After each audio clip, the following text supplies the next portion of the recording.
사랑하는 제자들교회 성도님들, 오늘 하루의 삶도 하나님의 말씀으로 함께 시작하기를 원합니다. 2022년도 1월은 우리 제자들교회 성경 통독의 달입니다. 모두 우리 성도님들 성경 말씀을 열심히 읽고 계실 거라 믿고 의심치 않고 있습니다. 또한 코로나 상태가 심각해지면서 온라인 예배로 전환이 되고 우리 각자의 초소에서 또 예배를 드리게 되는 상황이 놓이게 되었습니다. 이럴 때일수록 우리가 말씀과 기도로 더욱더 무장하여서 이 어려운 시기를 능히 주님이 주시는 능력과 새 힘으로 헤쳐나갈 수 있기를 간절히 소망하고 축복합니다. 오늘 함께 살펴볼 하나님의 말씀은 누가복음 3장 1절에서 6절 말씀입니다.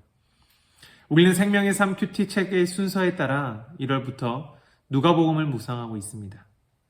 누가복음은 사복음서 중 하나로 예수님의 탄생부터 십자가에 죽으시고 부활하시고 다시 승천하시기까지 그분의 전 생애에 대한 중요한 내용을 기록한 책입니다. 특히 누가복음은 누가라는 사람이 그 당시 데오빌로 각하에게 그리고 헬라 즉 이방인을 대상으로 쓴 책으로 알려져 있습니다. 마태, 마가, 누가복음이 비슷한 내용으로 기록되어 있지만 조금씩 차이를 보이는 데는 바로 그 당시 그 책을 접하게 될 대상이 달랐기 때문입니다. 그래서 우리는 공간복음서를 볼 때 이러한 점들을 유의해서 읽게 되면 내용을 이해하는데 훨씬 더 도움을 받을 수 있습니다. 오늘 본문 3장의 시작을 보면 저자인 누가는 그 당시 로마 제국의 가이사와 주요 통치자들의 이름과 연대를 언급하고 있다는 것을 알 수 있습니다.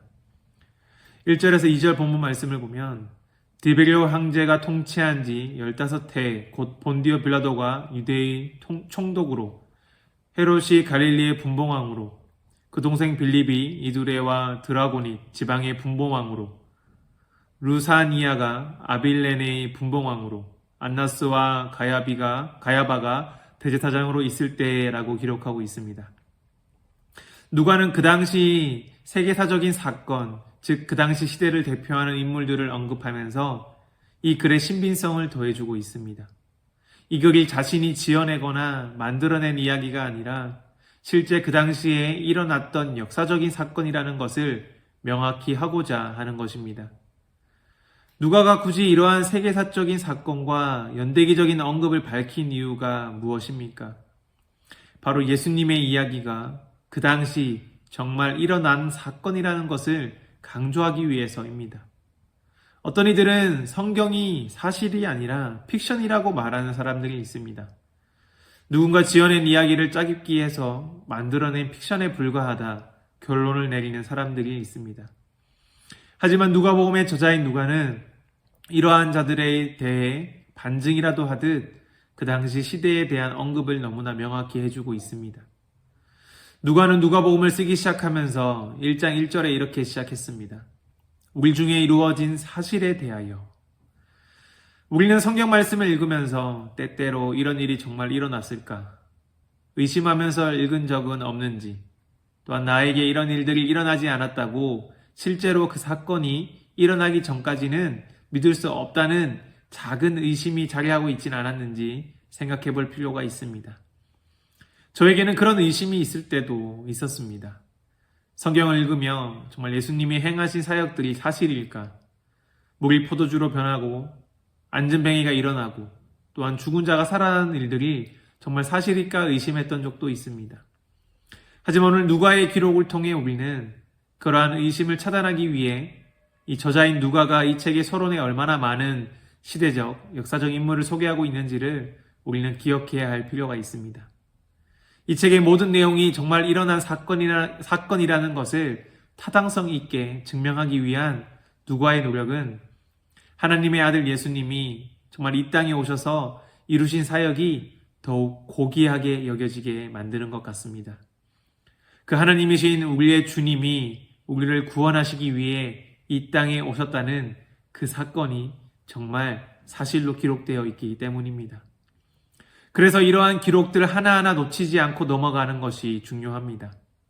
오늘날 살아가는 우리가 그 당시 통치하는 황제나 총독, 그리고 왕의 이름을 알 필요가 있나 대충 넘어가는 것이 아니라 그때 그 역사적 시기에 우리를 구원하신 메시아 예수님이 바로 오셨구나.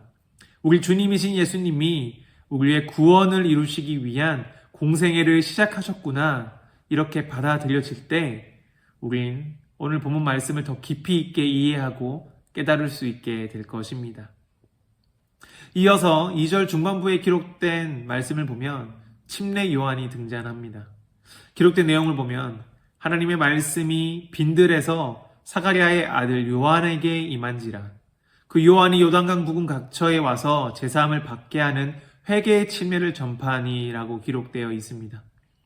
여기서 주목해야 할 것은 요한이 하나님의 말씀을 읽고 회개의 침례를 전파한 것이 아니라 하나님의 말씀이 요한에게 임하여 요한이 회개의 침례를 전파했다고 기록되어 있는 것입니다. 차이를 아시겠습니까? 요한이 말씀을 읽고 그 뜻에 따라 행한 것이 아니라 하나님의 말씀이 요한에게 임해서 그 뜻에 따라 행했다고 말하는 것입니다. 요한이 말씀에 먼저 다가간 것입니까?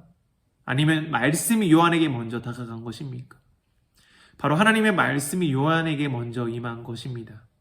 우리에게 필요한 하나님의 은혜가 무엇이냐 묻는다면 저는 이러한 은혜를 가장 먼저 구하고 싶습니다.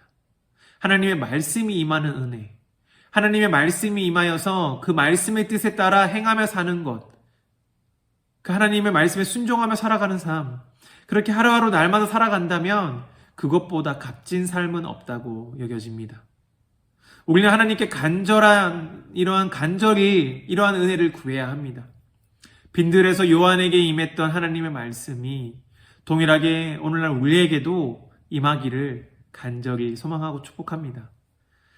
그리고 이어지는 본문 말씀을 보면 요한에게 임했던 하나님의 말씀은 선지자 이사야의 책에 기록된 바를 이루게 됩니다.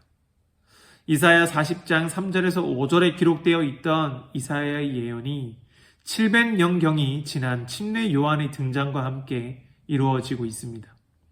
하나님의 말씀이 임한 요한은 광야에서 외치는 자의 소리로 주의 길을 준비하는 자로 선지자 이사야의 예언의 말씀을 성취하는 자로 쓰임을 받게 됩니다.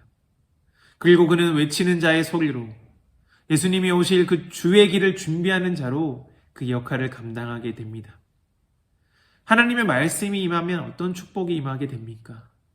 하나님의 말씀이 임하면 하나님의 말씀을 성취하는 자로 하나님의 계획에 쓰임받는 자로 특히 침례 요한은 예수님이 오실 길을 준비하는 자로 쓰임을 받고 있음을 우리는 발견하게 됩니다.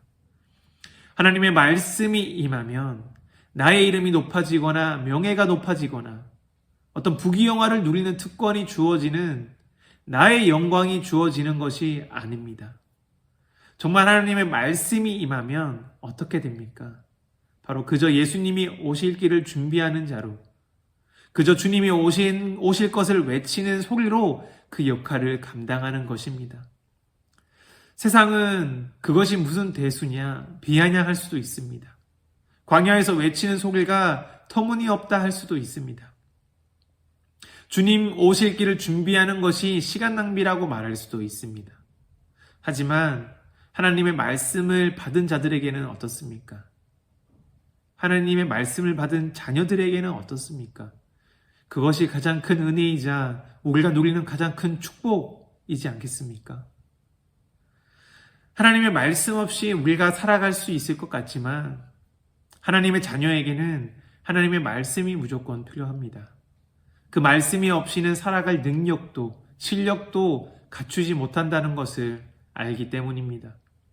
그러므로 오늘 하루 삶 속에서도 하나님의 말씀이 임하는 축복이 저와 성도님 모두에게 있기를 간절히 소망합니다. 오늘 우리에게 임한 하나님의 말씀으로 인해 오늘 하루 삶 속에서도 주님의 말씀을 외치는 자의 소리로 주님이 오실 길을 준비하는 자들로 저와 여러분이 능히 살아가실 수 있기를 간절히 소망하고 축복합니다.